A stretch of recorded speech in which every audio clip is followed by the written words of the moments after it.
What's up, everybody? In today's video, I'll be talking about Atlas Fallen and how, in my opinion, it is not a bad game. After taking a look at SkillUp's review, all I could see in the comment section were people so thankful that they won't have to spend money on this game, that it's garbage, and so on. And I just wanted to set the record straight because, in my opinion, this game is decent. What SkillUp did is very disingenuous. He put the opening clip of his YouTube video as a 20-second segment of a monster simply glitching. So the player is just wailing on him, the monster is not responding, but this is not a representation of what your gaming experience will be with this game. This is a one-off event that doesn't happen very often. I've taken a look at multiple reviews and most people say that it can happen, but it doesn't happen often.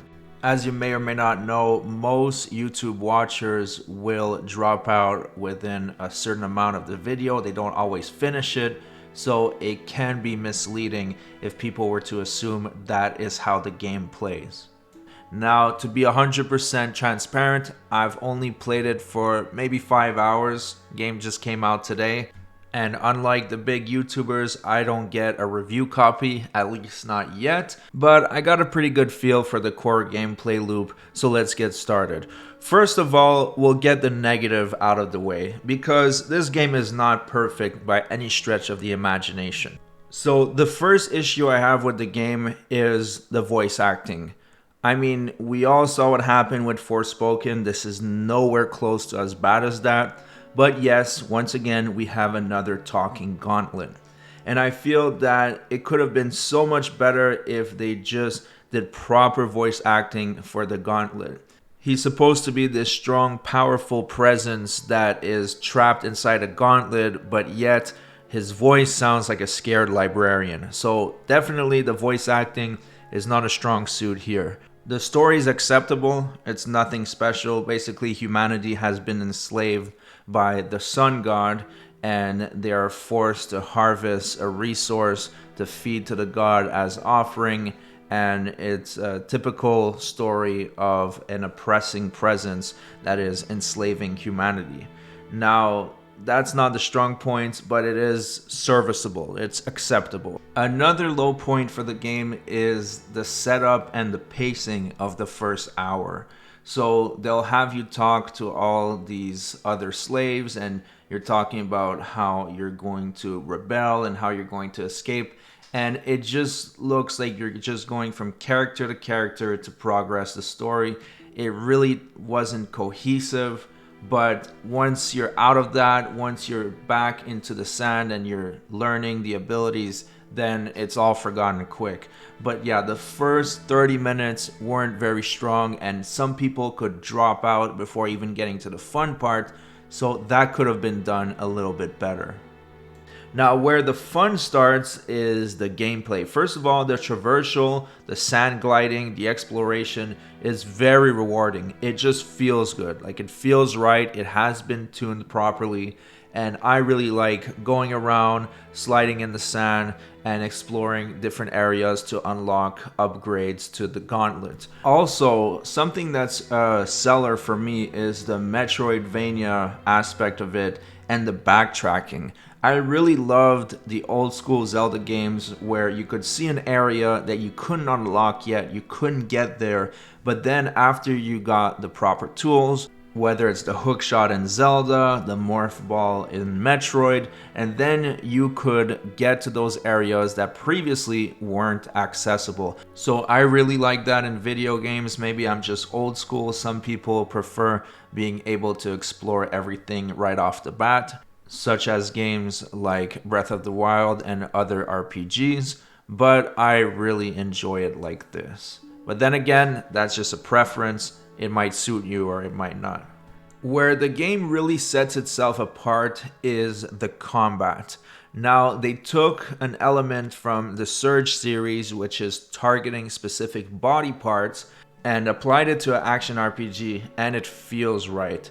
If you choose the hardest difficulty, which is what I did on my first playthrough, you will have a very significant challenge. You will need to master all the abilities and it is well done. So the combat goes like this. Instead of having a stamina bar like the Surge series, you have a momentum bar. So you can complete as many actions as you want. You can attack constantly without ever running out of stamina.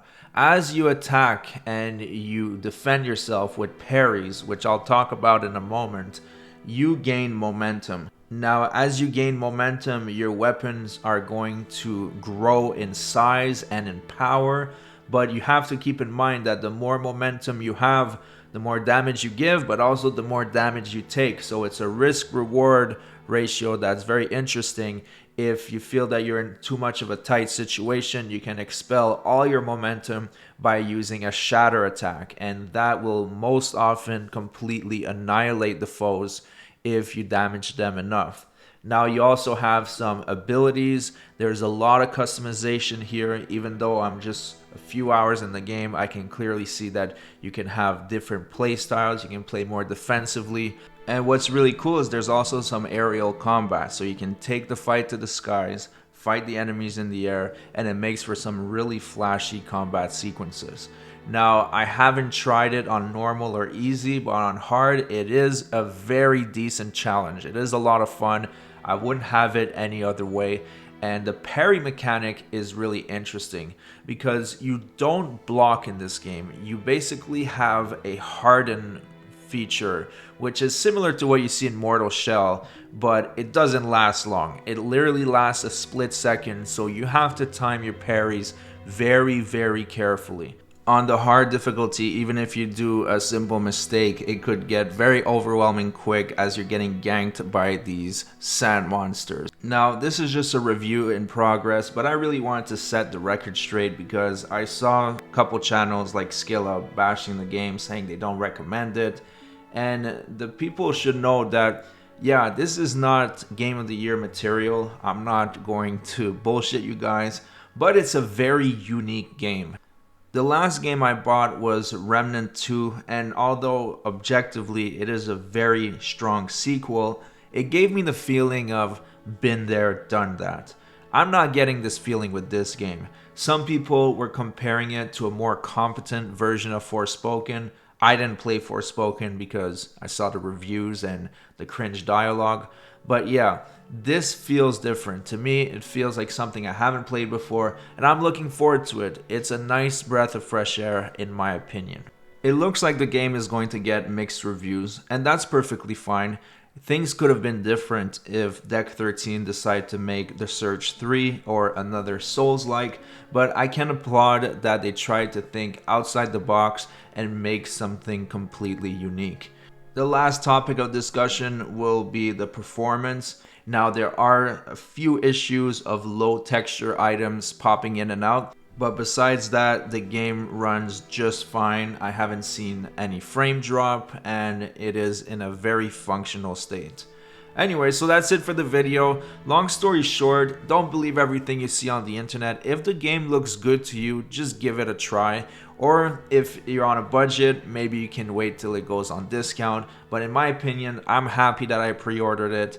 I really support Deck 13, and even though it's not a Souls-like, it's not what I'm used to, I'm having a good time with it. So thanks so much for watching, everybody. Please like and subscribe if you enjoy the videos, and I'll see you guys on the next one.